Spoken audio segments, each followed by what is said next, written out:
Hello dear student, welcome to our new session of electrostats in which we are dealing with electric field due to point charge.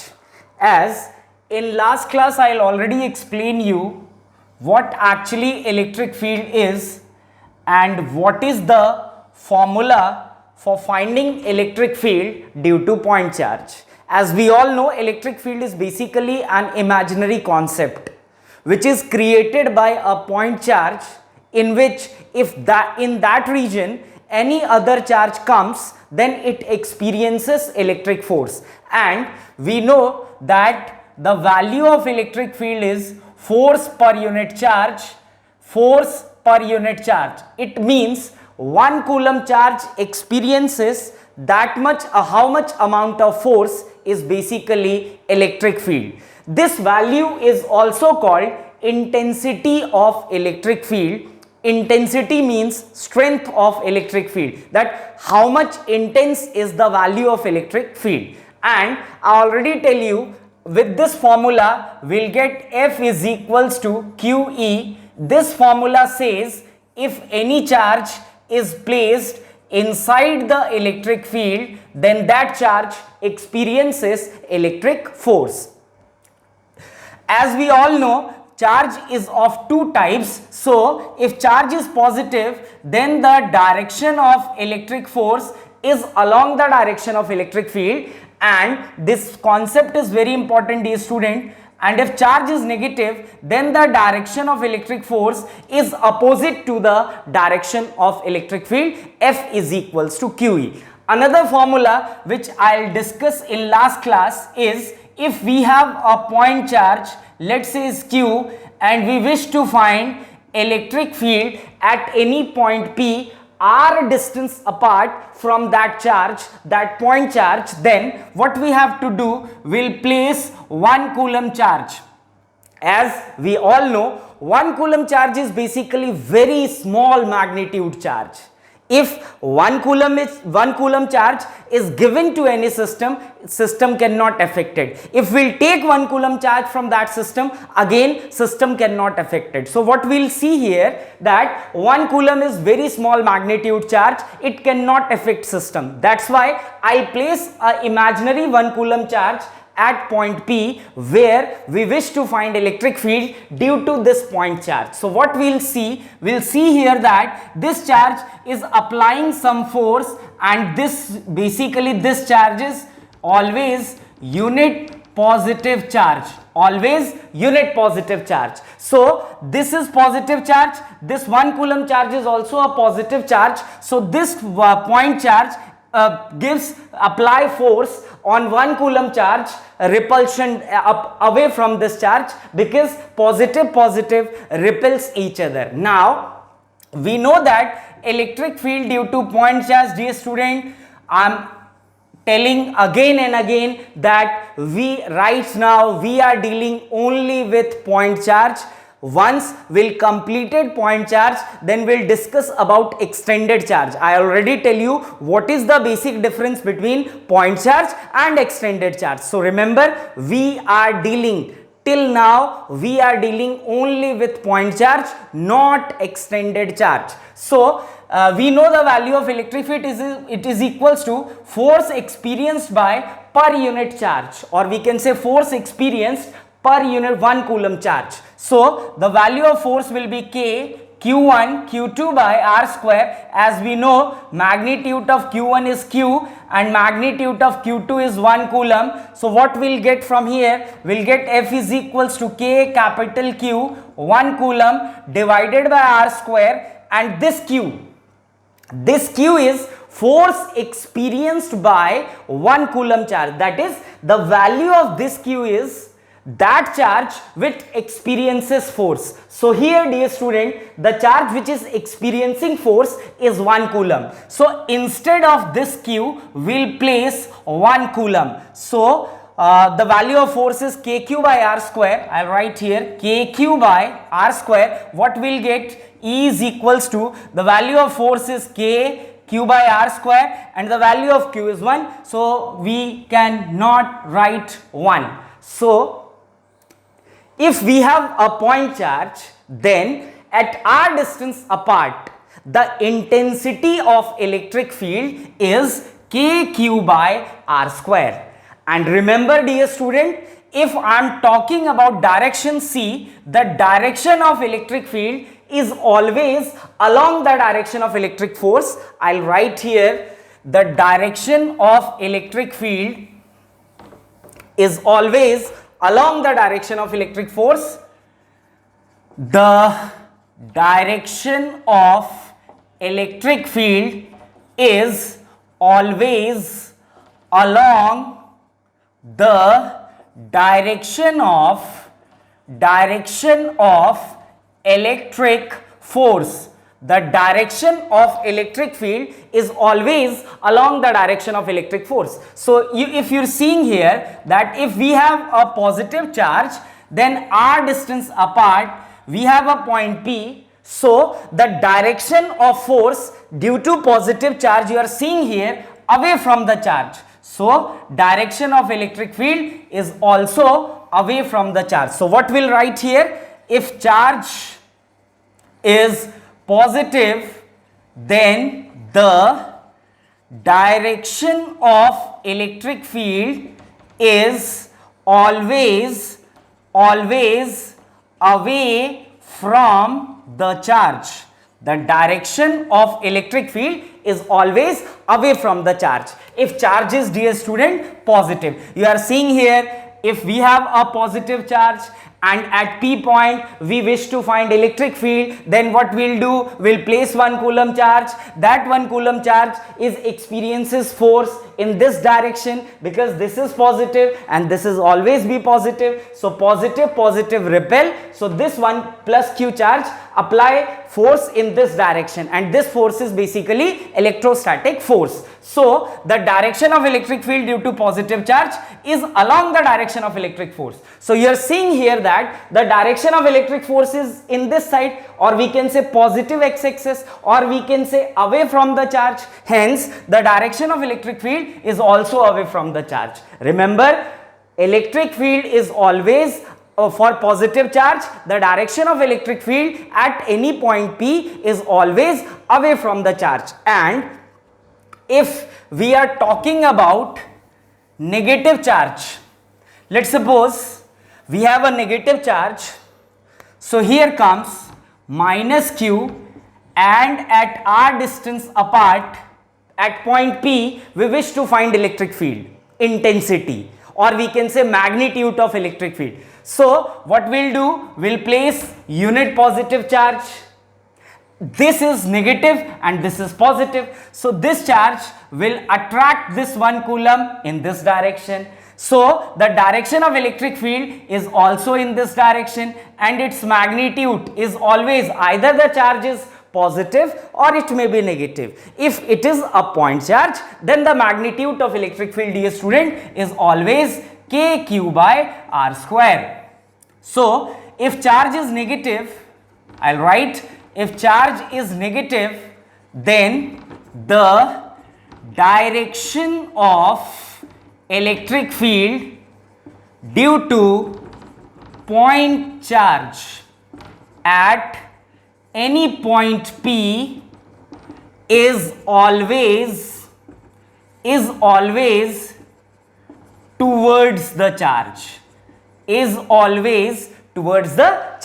So remember this thing, if charge is positive, then the direction of electric field is away from the charge, and if charge is negative, then the direction of electric field is towards the charge. And remember one more thing, the formula of electric field intensity, which is also called magnitude of electric field, is kq by r square. kq by r square.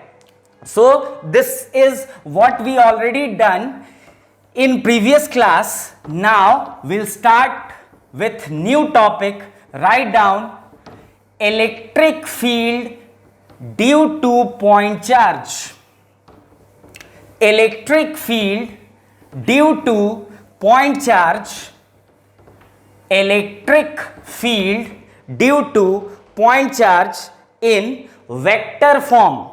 Electric field due to point charge in vector form. Electric field due to point charge.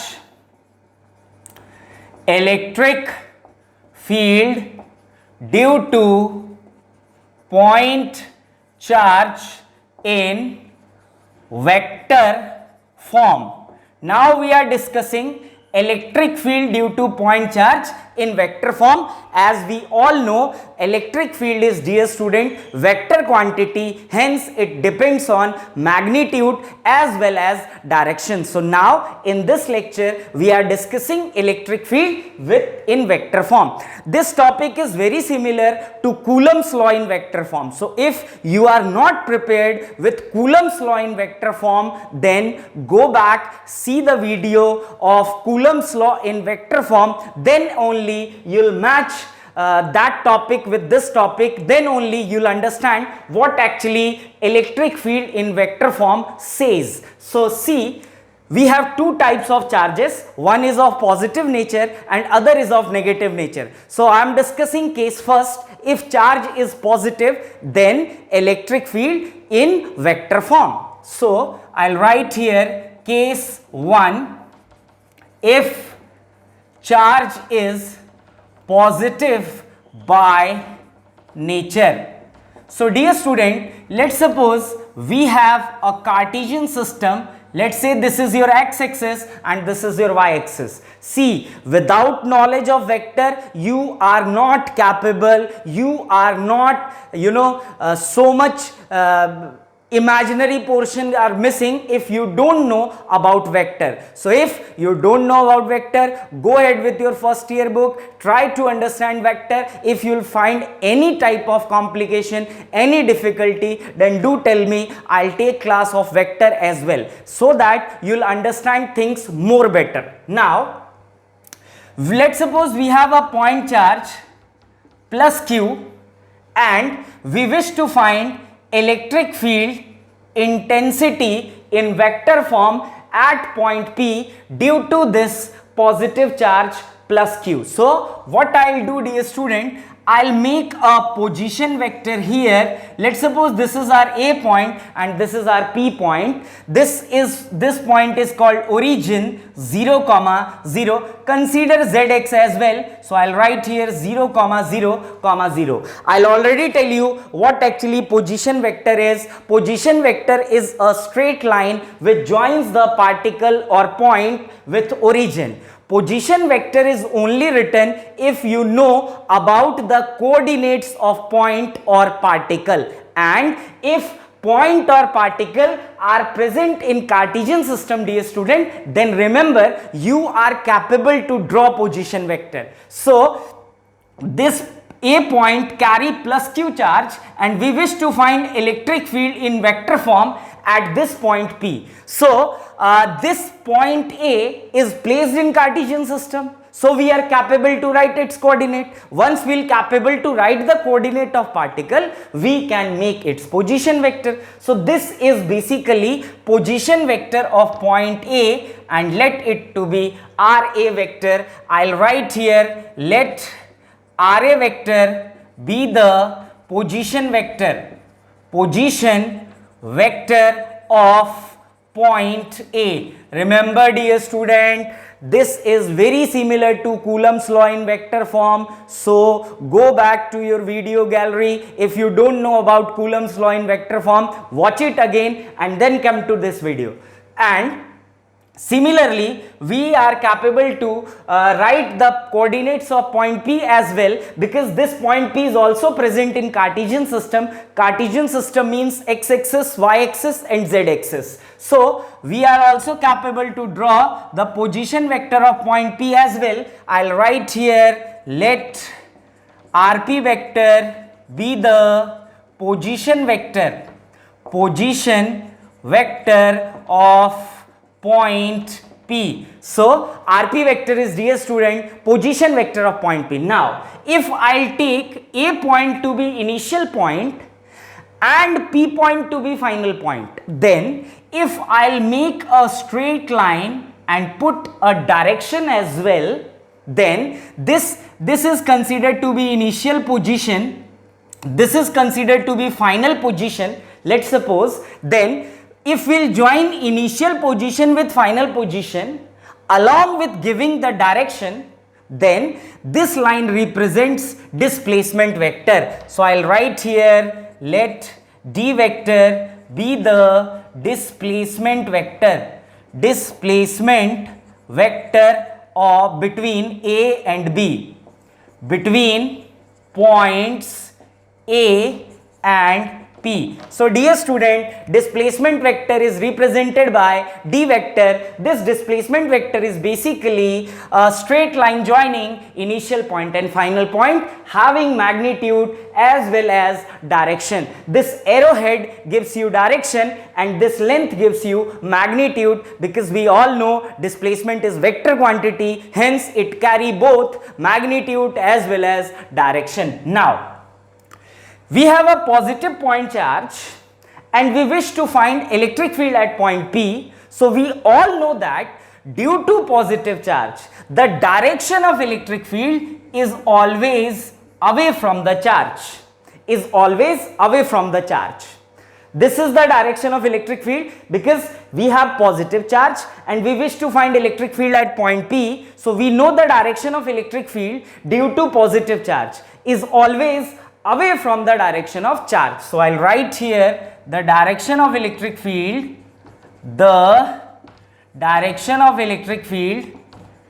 due to positive charge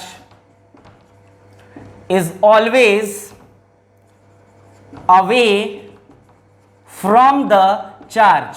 I'll write again and again so that this point must click on your mind, because this point is very important point, dear student. Without knowing the concept, you are not capable to solve any numerical in physics. So try to grab the concept, not the application. So the direction of electric field due to positive charge is always away from the charge. Now we are dealing with electric field due to point charge in vector form.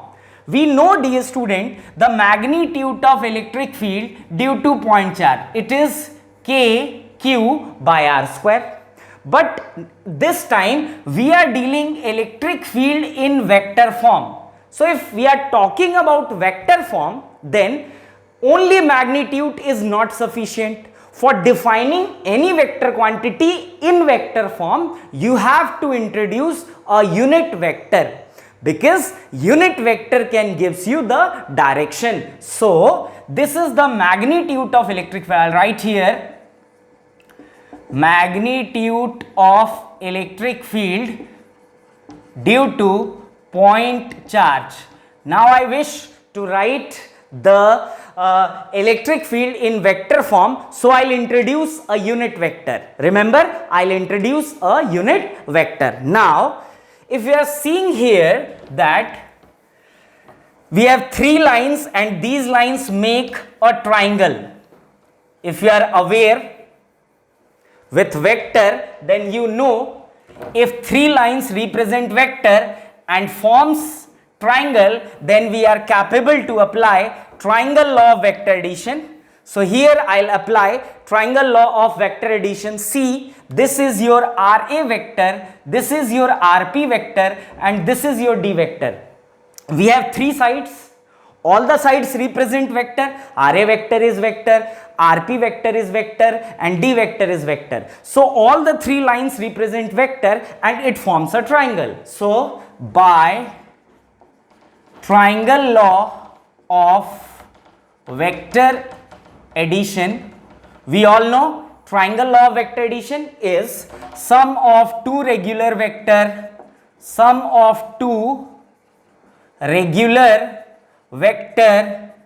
is equal to third vector. Sum of two regular vector is equals to third vector. And what is the meaning of regular vector? Regular vector means first vector tail and second vector head.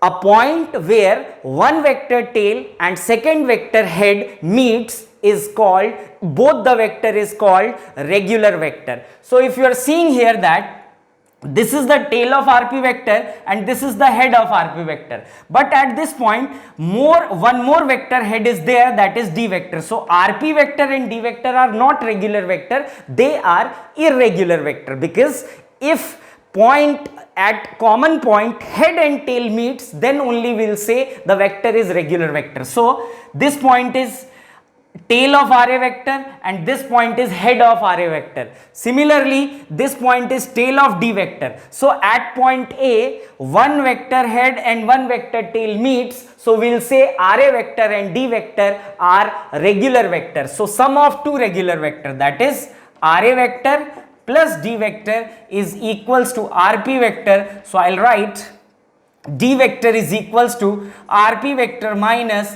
RA vector. This is the value of displacement vector. For magnitude, I'll apply mod. For magnitude, apply mod on both sides. I'll apply mod on both sides. So what we'll get magnitude of D vector is equals to magnitude of RP vector minus RA vector. This is the value of magnitude of displacement vector and this is the value of displacement vector. Magnitude of displacement vector and only vector. So dear student, now come again with our topic, which is electric field in vector form. As we all know, we have point charge and positive point charge. So the direction of electric field is away from the charge. Now see, the direction of electric field and the direction of displacement vector are same. This is the magnitude of electric field, only magnitude. Now, if we wish to find in vector, we have to introduce a unit vector. So I'll write for electric field in vector form, we will use unit vector for direction. We'll use unit vector for direction. Now see, if electric field, direction of electric field and direction of displacement both are similar, then I'll use d cap. If displacement and electric field are opposite, then I'll use minus d cap, because displacement and electric field are opposite to each other. So I'll introduce unit vector called d cap. Let the unit vector be d cap. Remember my dear student, unit vector is introduced when you wish to give the direction of any vector quantity. As we know the magnitude of electric field, it is kq by r square, but we are dealing with electric field in vector form, so we have to introduce unit vector. So I'll use unit vector here is d cap. Now we all know d cap will write d vector upon magnitude of d vector. So what we'll get E vector, that is electric field in vector form. That is electric field in vector form is equals to kq by r square, and for direction we'll introduce d cap. Now I am not applying mod. Mod is applying till when we are talking about magnitude, but now we are talking about magnitude as well as direction. That's why I cannot use mod. So E vector is equals to kq by r square and d cap. Now what we'll write here, E vector must be equal to kq by r square d vector upon magnitude of d vector. So E vector is equals to kq by r square d vector. The value of d vector is, we all know d vector is equals to RA vector plus d vector is equals to RP vector. RA vector plus d vector is equals to RP vector by triangle of vector addition. So d vector is equals to RP vector minus RA vector. So I'll write RP vector minus RA vector upon magnitude of RP vector minus RA vector. because d vector upon magnitude of d vector. So this is the formula of electric field due to point charge in vector form for charge to be positive. Similarly, you will do if charge is negative. I already tell you, if charge is negative, then the direction of electric field is towards the charge. In that case, the direction of d vector and direction of electric field will be reversed. So instead of d cap, I'll use minus d cap. Try to solve by your own. I'll give you 20 seconds. I hope you all understand about this concept, that is electric field in vector form due to point charges k, q, rp vector minus ra vector. Rp vector means position vector for that point where we wish to find electric field. Ra vector means position vector of that point where positive charge, or we can say unit charge is placed, or where we can say point charge is placed. And in denominator I'll write Rp vector minus Ra vector magnitude in magnitude form. So in magnitude form means distance between a vector, a point and p point, because Rp vector minus Ra vector is displacement vector, and displacement vector magnitude is distance between point A and point P. So now let's move forward, and I'm doing next case. If charge is negative, write down next case and try to solve by your own. Write down electric field in vector form, case 2, if charge is negative. Electric field in vector form if charge is negative. Electric field in vector form, electric field in vector form,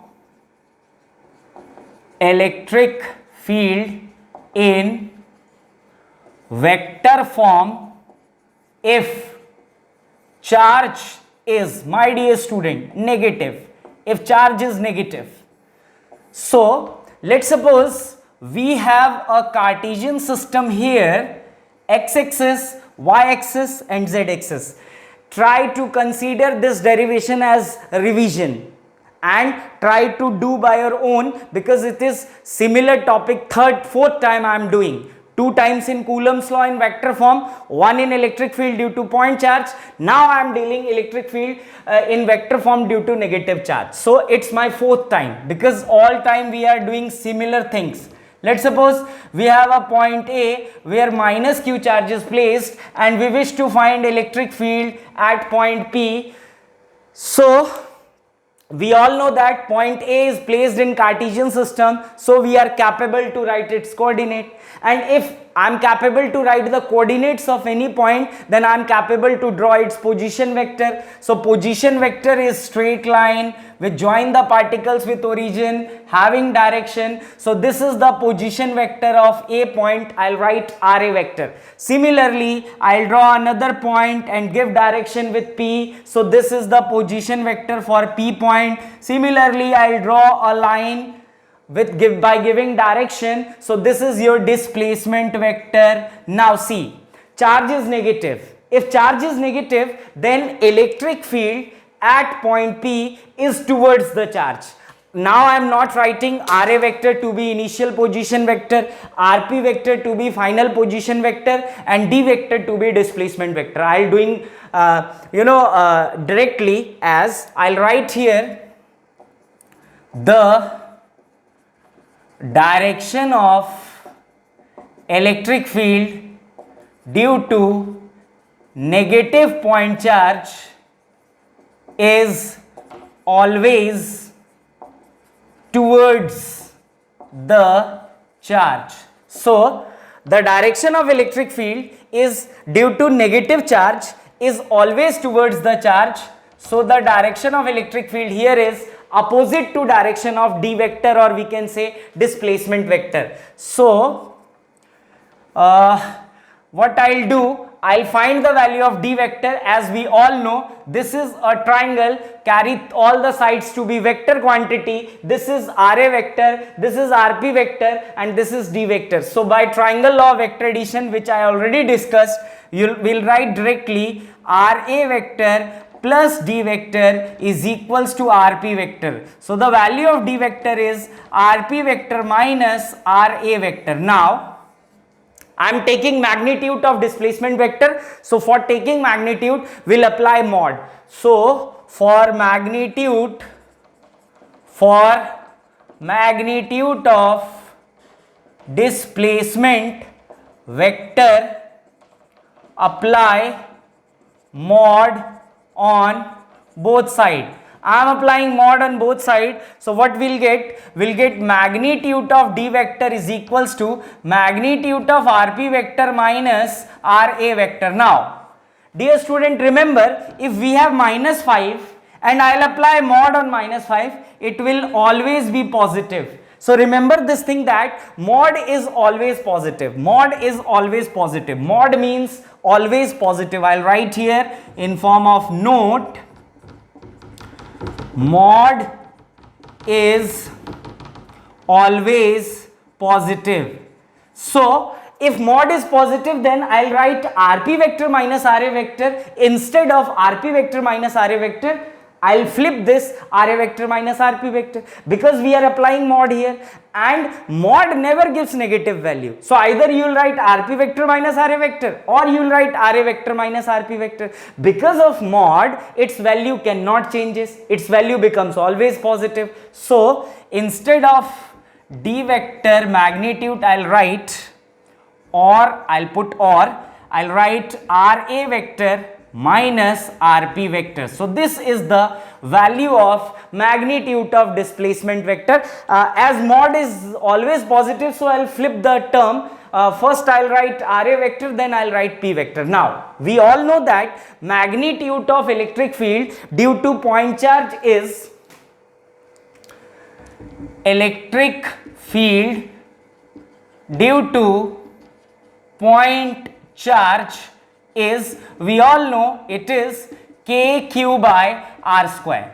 This is the formula which shows only magnitude of electric field due to point charge, not the direction. But now we are discussing electric field due to point charge in vector form. That's why we have to put its direction as well. So for direction, I already tell you, we have to introduce unit vector, because unit vector is basically a vector whose magnitude is 1 and it is used to give the direction of any vector quantity. So I'll write here, for giving the direction of electric field, we will use unit vector, and let the unit vector be minus d cap. Now see, why minus d cap? Because the direction of displacement vector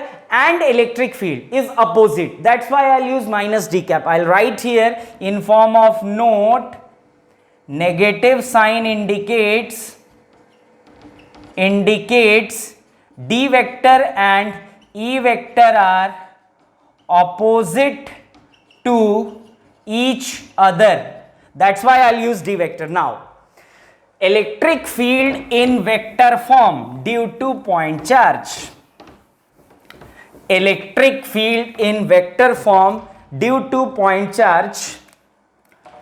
Electric field in vector form due to point charge is, see, electric field vector is equals to kq by r square. This is the magnitude of electric field, and for direction I already tell you, because I am writing electric field in vector form, dear students. That's why I'll introduce a unit vector minus d cap. I'm again defining once again. Why negative? Because direction of displacement vector and electric field vector are opposite to each other. That's why I'll use minus d cap. So it is minus d cap. Now we all know any unit vector is equals to vector itself upon magnitude of that vector. So I'll write E vector is equals to kq by r square. It is d vector upon magnitude of d vector. Now E vector is equals to kq by r square. Instead of d vector, I'll write rp vector minus ra vector divided by, it is minus, so I'll put minus sign here, negative sign here, and magnitude, it will be rp vector minus ra vector. Now if I'll take negative inside, so it comes, the relation comes to be ra vector, taking negative inside, I'll write here taking negative inside,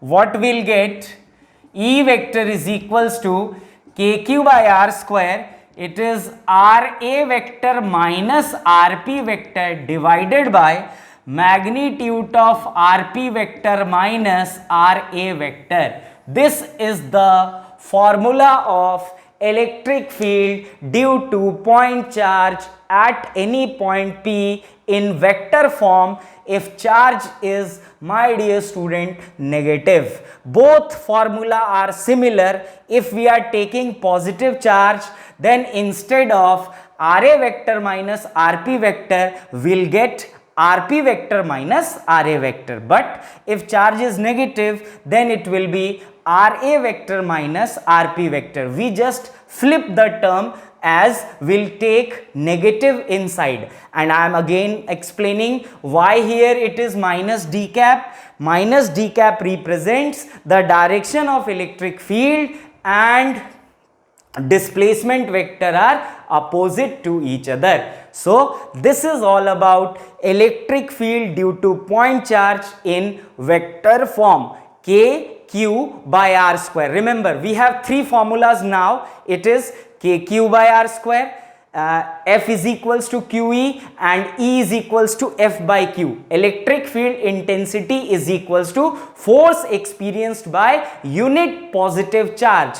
Unit positive charge means 1 coulomb charge. The amount of force which is experienced by 1 coulomb charge due to other charge is basically intensity of electric field, or we can say magnitude of electric field due to point charge, or we can say its strength.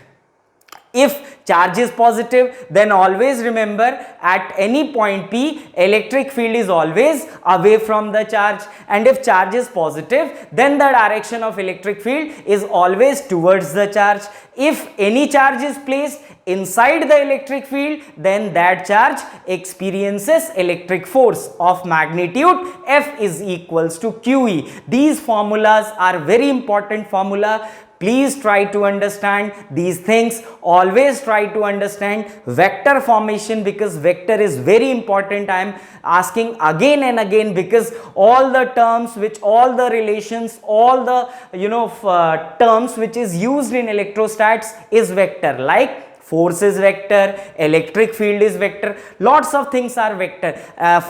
When we'll move forward, then we'll get a dipole moment, it is again a vector quantity. So lots of things are there which is vector, and if you want to apply in the concept in numerical, you must know all about vector. So again and again I am saying, again and again I am requesting in front of you, go with vector again, which is present in your first year's book. Now moving forward, write down, dear student, types of continuous charges. Types of continuous charges. Types of continuous charges. So as we know that, I'll already tell you that charges is of two types. One is point charge and one is continuous charge, or we can say extended charge. So types of continuous charge or extended charge. Types of continuous charges, or we can say extended charges. So, as we all know, there is a word called physical parameter, and we all know that physical parameter, this thing I'll already explain to you. Physical parameter is of three types. First, area, second, length, and third is volume. So those bodies whose mass depends on, out of the three parameter, any one, those body whose mass depends on either area or length or volume is said to be extended body, or we can say extended mass. Like if I am talking about area, then disk mass is depends on area. So the physical parameter of disk is area. Similarly, if we'll talk about holosphere carry area, hence its mass is also depends on area. So we'll say if we are talking about holosphere, then it is basically depends on area. So holosphere is basically a continuous body. Similarly, if I am talking about length, so let it is be rod, a ring. These are the examples of bodies whose physical parameter is length. Similarly, volume, for volume, let's suppose it is solid sphere. So we'll say solid sphere is an example of continuous body whose mass depends on volume, as volume is one of the physical parameter. So extended charge, or we can say continuous charge. These bodies are also called extended bodies or continuous bodies. Disk, holosphere, rod, ring, solid sphere, rectangle, these are basically extended bodies, or we can say continuous bodies. So I'm talking about types of continuous charges or extended charges. So dear student, those charges which is present on any of these body are called continuous charge or extended charge. So I'll write here the charge which is present, the charge, again topic is very important, the charge which is present on continuous bodies, or we can say extended bodies, are called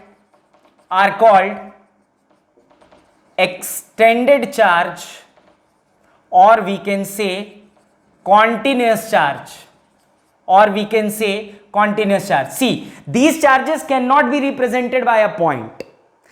These charges are present on continuous body. So I'll write here the charges which is present on continuous body or extended body. See, continuous body and extended body, one and similar thing. So the charges which is present on continuous body or extended bodies are called extended charge or continuous charge. Like I'm giving example, charge on rod. So dear student, if I'm taking example of rod, as we all know, rod is basically a extended body whose mass depends on its length. If we'll increase the length, its mass increases. If we'll decrease the length, its mass decreases. So what we conclude from here? We conclude from here that if I'll put some charge on rod, then rod carry physical parameter length. So if I'll put some charge on rod, let's suppose plus Q charge, then this charge cannot present at only one point. This charge will be extended throughout its length. Why its length? Because rod carry length. I'm repeating once again. If I'm giving charge, some amount of charge to a rod, let's suppose the length of rod is L. So I know that rod is extended body as rod's mass depends on length. And we know that if any body whose mass depends on any of the three physical parameter, that body is considered to be continuous body or extended body. So if we have a rod and we'll put some charge on rod, then this charge cannot present at any single point. This charge will be extended throughout the rod. So we'll say now the rod is basically an example of extended charge, because the charge is all over the length of rod. Similarly, if I am giving some charge to a solid sphere, let's suppose this is a solid sphere and I am putting some charge on solid sphere, then this charge will be distributed all over the solid sphere, inside the solid sphere as well as outside the solid sphere, or we can say surface of solid sphere, because solid sphere is basically packed inside and outside. So we'll say if we are giving some charge to solid sphere, then this charge cannot present at any single point. This charge will be supply all over inside and outside the solid sphere, because if we have a surface, then the charge will be present on that surface. Similarly, if I am taking example of hollow sphere, see, inside the hollow sphere nothing is present.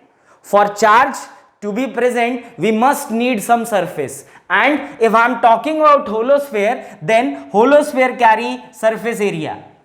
So if I will give some charge to hollow sphere, then this charge will be extended throughout its surface. So now this charge is not a point charge, because this charge is present all over the surface of hollow sphere.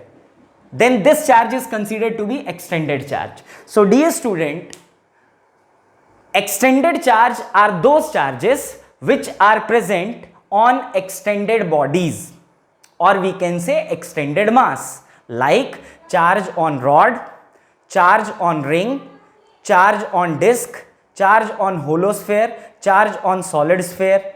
These are some examples of continuous body, and if charge is present on these continuous bodies, these charges are considered to be extended charge. Remember this thing. Now, on the basis of three category of physical parameter, extended charges are also categorized into three types: linear charge distribution, or we can say density, surface charge density, and volume charge density. So write down on the basis of physical parameter, on the basis of physical parameter, on the basis of physical parameter, I'll write on the basis of physical parameter, on the basis of physical parameter, continuous charges are categorized into three types. First is your linear charge density, or we can say linear charge distribution. Linear means length. Remember, linear means length. Second is surface charge density, and third continuous charge is volume charge density.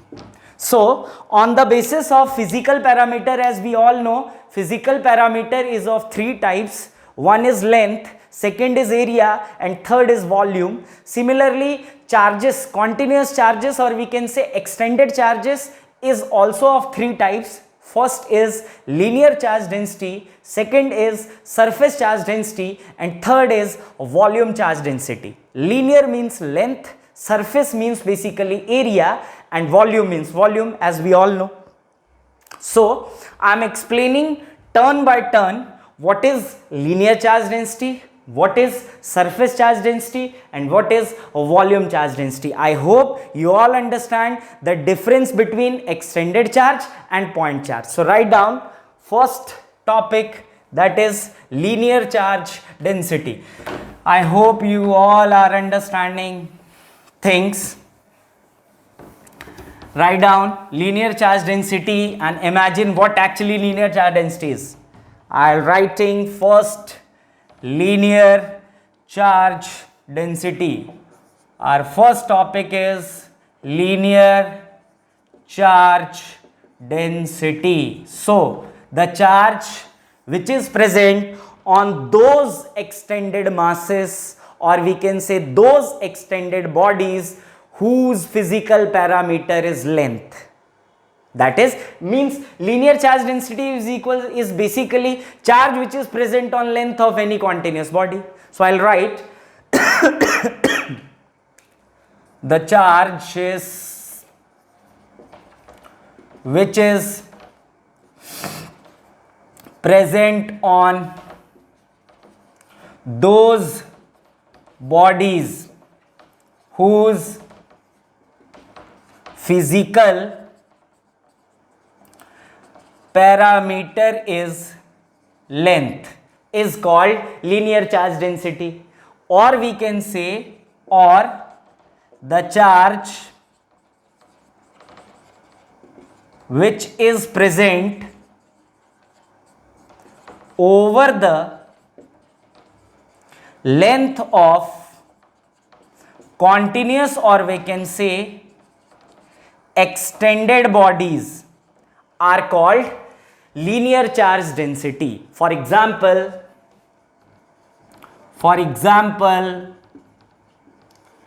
charge on rod is considered to be as linear charge density. Now, if we'll make rod in circular form, it will be converted into ring. So, if rod physical parameter of rod is length, then physical parameter of ring is also length. So, ring is also in category of linear charge density. Second is your charge on ring. So, let's suppose we have a rod, dear student. Let the length of rod is L. Now see, the presentation of linear charge density is lambda. Remember, I'll write here, it is presented by lambda. Linear charge density is presented by lambda. Now see, if I'll give some charge to rod, let the amount of charge is Q, then this charge will be distributed uniformly all over the length of rod. So what we'll see that this charge is distributed uniformly over the length of rod. Charge is distributed over the length of rod. Why? Because rod carries some length. See, I have a charge Q and I'll put this charge on rod. So this rod carries length and this charge is, distributed uniformly over the length of rod. So the value of linear charge density lambda is charge per unit length. This is Q by L. What it say? It will be charge per unit means 1 meter length.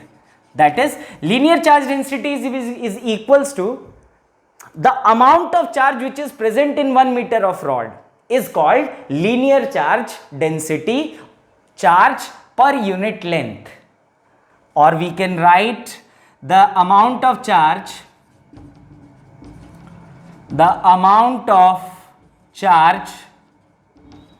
which is present in 1 meter of rod is called linear charge density.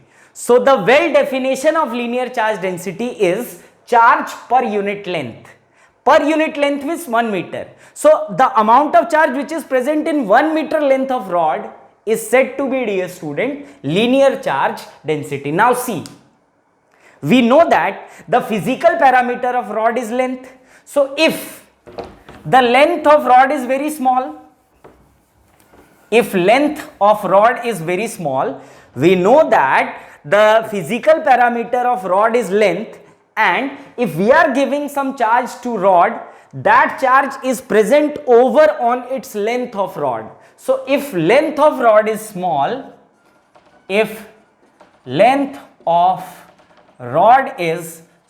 my dear student, let dl.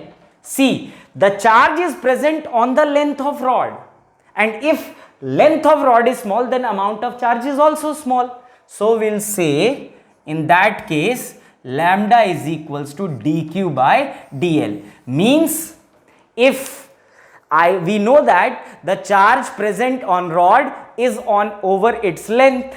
So if I am considering small length, then charge is also present very small. So if length of rod is small, say dl, then the charge is also present in very small form, that is dq. In that case, linear charge density, that is lambda, is equals to dq by dl, is equals to dq by dl. Now I am making its SI unit.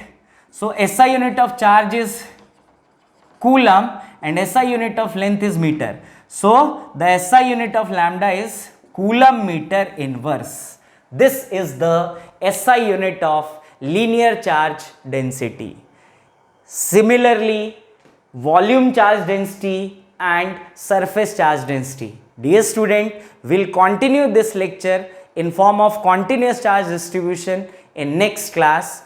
We'll discuss volume charge density and surface charge density and try to practice some numericals on electric field. I hope you all understand these things. Try to evaluate, or we can say try to connect every lecture with next lecture, then only you'll achieve what you want. So thank you so much, dear student, with staying with us. Stay safe, stay home. Thank you.